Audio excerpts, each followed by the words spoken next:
ಹೌದು, ಕಳೆದ 3-4 ದಶಕಗಳಿಂದ ನಗರಸಭೆ ವಾಣಿಜ್ಯ ಮಳಿಗೆಗಳಲ್ಲಿ ಬಾಡಿಗೆದಾರರು ಭದ್ರವಾಗಿ ಬೇರೂರಿದ್ರ. ಕೇವಲ 200-300 ರೂಪಾಯಿ ಬಾಡಿಗೆಗೆ ಇದ್ದ ಅಂಗಡಿಗಳ ಬಾಡಿಗೆ ಹೆಚ್ಚಿಸಲು 3-4 ಬಾರಿ ಹರಾಜು ಮಾಡಲು ಮುಂದಾದರೂ ರಾಜಕೀಯ ಹಸ್ತಕ್ಷೇಪದಿಂದಾಗಿ ಹರಾಜು ಪ್ರಕ್ರಿಯೆ ನಡೆದಿರಲಿಲ್ಲ. ಇದರಿಂದಾಗಿ ನಾಗರಿಕರಲ್ಲಿ ತೀವ್ರ ಅಸಮಾಧಾನ ಮನೆ ಮಾಡಿತ್ತು. ಇದರಿಂದಾಗಿ ಅನಿವಾರ್ಯ ಎಂಬಂತೆ ನಗರಸಭೆ ಕಳೆದ 8 ತಿಂಗಳ ಹಿಂದೆ ವಾಣಿಜ್ಯ ಮಳಿಗೆಗಳ ಹರಾಜು ಪ್ರಕ್ರಿಯೆ ಕೂಡ ನಡೆಸಿತ್ತು. ಕೇವಲ 100ಗಳಲ್ಲಿದ್ದ ಮಳಿಗೆಗಳ ಬಾಡಿಗೆ ಏಕಾಏಕಿ 1000ಗಳಿಗೆ ಹೆಚ್ಚಿತ್ತು. ಇದರಿಂದ ನಗರಸಭೆ ಆದಾಯ ಹೆಚ್ಚಾಗಲಿದೆ ಎಂದು ಎಲ್ಲರೂ ಖುಷಿ ಪಟ್ಟಿದ್ರು. ಆದರೆ ಹರಾಜು ನಡೆದು ತಿಂಗಳುಗಳೇ ಉರುಳಿದ್ರು ಹಳೆಯ ಬಾಡಿಗೆದಾರರೇ ಮಳಿಗೆಗಳಲ್ಲಿ ಮುಂದುವರೆದಿದ್ರು. ಅವರನ್ನ ಖಾಲಿ ಮಾಡಿಸುವ ಕೆಲಸಕ್ಕೆ ನಗರಸಭೆ ಅಧಿಕಾರಿಗಳು ಮುಂದಾಗಿರಲಿಲ್ಲ. ಇದರಿಂದ ಹರಾಜಿನಲ್ಲಿ ಅಂಗಡಿ ಪಡೆದವರು ತೀವ್ರ ಆಕ್ರೋಶ ವ್ಯಕ್ತಪಡಿಸುತ್ತಿದ್ರು. ಆದರೂ ನಗರಸಭೆ ಅಧಿಕಾರಿಗಳು ಮಾತ್ರ ಅತ್ತ ಗಮನವೇ ಹರಿಸಿರಲಿಲ್ಲ. ಆದರೆ ಇಂದು ಏಕಾಏಕಿ ಬಂದ ನಗರಸಭೆ ಅಧಿಕಾರಿಗಳು ಹಳೆಯ ಬಾಡಿಗೆದಾರರ ಅಂಗಡಿಗಳನ್ನು ಖಾಲಿ ಮಾಡುವಂತೆ ಎಚ್ಚರಿಕೆ ನೀಡಿದ್ರು. ಈ ಸಂದರ್ಭದಲ್ಲಿ ಹಲವು ಬಾಡಿಗೆದಾರರು ಅಧಿಕಾರಿಗಳೊಂದಿಗೆ ಮಾತಿನ ಚಕಮಕಿ ನಡೆಸಿದ್ರು. ಪ್ರಕರಣ ನ್ಯಾಯಾಲಯದಲ್ಲಿರುವ ಕಾರಣ ಖಾಲಿ ಮಾಡದಂತೆ ಎಚ್ಚರಿಕೆಯನ್ನು ನೀಡಿದ್ರು.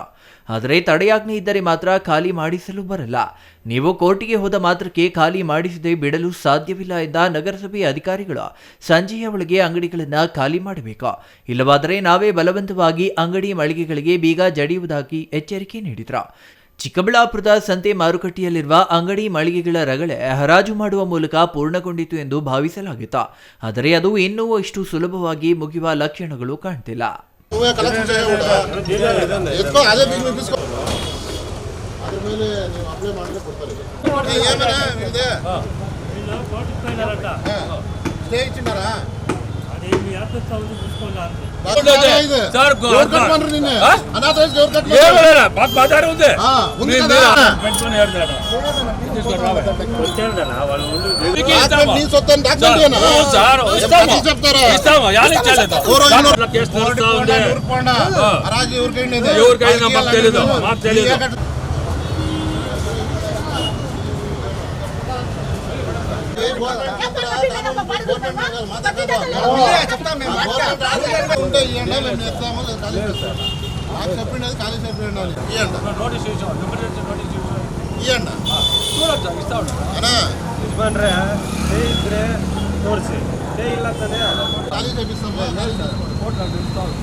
ನೋಟಿಸ್ ಎಲ್ಲ ಕೊಟ್ಟಿದ್ದೀವಿ. ನೋಟಿಸ್ ಕೊಟ್ಟ ಮೇಲೆ ಸಹ ಅವರು ಇಲ್ಲಿವರೆಗೆ ನಮಗೆ ಹ್ಯಾಂಡ್ ಓವರ್ ಮಾಡಲಿಲ್ಲ. ಅವರು ಖಾಲಿ ಮಾಡಿಸಿ ಅವ್ರಿಗೆಲ್ಲ ಇನ್ನೊಂದು ಸಲ ಅವ್ರಿಗೆ ತಿಳಿಸಿ ಅದು ಖಾಲಿ ಮಾಡ್ಸೋಕ್ಕೆ ವ್ಯವಸ್ಥೆ ಮಾಡ್ತಾಯಿದ್ವಿ. ನಾವು ಇವತ್ತೇನು ಮಾಡಿದ್ವಿ? ಇವತ್ತು ಅವ್ರಿಗೆಲ್ಲ ತಿಳಿಸಿದ್ದೀವಿ. ನಾವು ಇಲ್ಲಿವರೆಗೆ ನಿಮಗೆ ಕಾಲಾವಕಾಶ ಕೊಟ್ಟಿದ್ದೀವಿ, ನೀವು ನೋಟಿಸ್ ಕೊಟ್ಟರು ಸಹ ನೀವು ಖಾಲಿ ಮಾಡಲಿಲ್ಲ ಅಂತ ಹೇಳ್ಬಿಟ್ಟು ರೆವಿನ್ಯೂ ಇನ್ಸ್ಪೆಕ್ಟರ್ಸ್, ಬಿಲ್ ಕಲೆಕ್ಟರ್ಸ್ ಮತ್ತು ನಮ್ಮ ಸಿಬ್ಬಂದಿಯವರು ಎಲ್ಲರೂ ಸೇರಿ ಬಂದು ಖಾಲಿ ಮಾಡ್ಸೋಕ್ಕೆ ತಿಳಿಸ್ತೀವಿ ಸರ್. ಖಂಡಿತ ನಾವು ಸಹಕಾರ ಕೊಡ್ತೀವಿ, ನಮ್ಮ ಜವಾಬ್ದಾರಿ ಅದು. ಅದರಿಂದ ಸ್ವಲ್ಪ ಏನು ತಡ ಆಗಿದೆ. ನಾವು ಇವತ್ತು ಮಧ್ಯಾಹ್ನ ಬೆಳಗ್ಗೆ ನಾವು ಖಾಲಿ ಮಾಡಿಕೊಡ್ತೀವಿ ಅಂತ ನಾವು ಭರವಸೆ ಕೊಟ್ಟಿದ್ದಾರೆ. ಖಾಲಿ ಮಾಡ್ತಾ ಇದ್ದಾರೆ ಆಲ್ರೆಡಿ. ಸುಮಾರು ಇಬ್ಬರು ಖಾಲಿ ಮಾಡಿದ್ದಾರೆ. ಯಾರು ಖಾಲಿ ಮಾಡಲ್ಲ ಅವ್ರಿಗೆಲ್ಲ ಬೇಗ ಹಾಕ್ತೀವಿ. ಅದೇನಿದೆ ಕಾನೂನಿನಲ್ಲಿ ನಮಗೆ ಏನಿದೆ ಅವಕಾಶ ಇದೆ ಅದ್ರ ಪ್ರಕಾರ ಖಾಲಿ ಮಾಡಿಸ್ತೀವಿ. ರೂಪಾಯಿ ಇದ್ದಿದ್ದು ಬಾಡಿಗೆಗೆ ತಗೊಂಡೋಗಿ 12,000 ರೂಪಾಯಿ ಕಟ್ಟಿದ್ರೆ 20 ವರ್ಷದಿಂದ ಇದ್ದಾರೆ ಅವರು. ಅವ್ರು ಎಲ್ಲಿಗೆ ಹೋಗ್ಬೇಕು?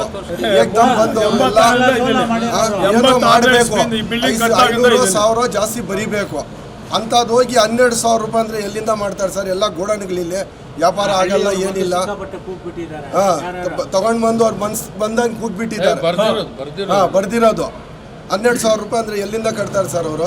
30-40 ವರ್ಷದಿಂದ ಇದ್ದಾರೆ. ನಾನು 400 ರೂಪಾಯಿ ಬಾಡಿಗೆಗಿದ್ದೀನಿ, 400 ರೂಪಾಯಿಂದ ಬಾಡಿಗೆಗಿದ್ದೀನಿ. ನಾನು ಏಕ್ದಮ್ ಇಷ್ಟು ಮಾಡಿದ್ರೆ ಎಲ್ಲಿಂದ ಕಟ್ಕೊಡೋ ಸರ್? 1 ರೂಪಾಯಿ ವ್ಯಾಪಾರ ಆಗಲ್ಲ ಸರ್.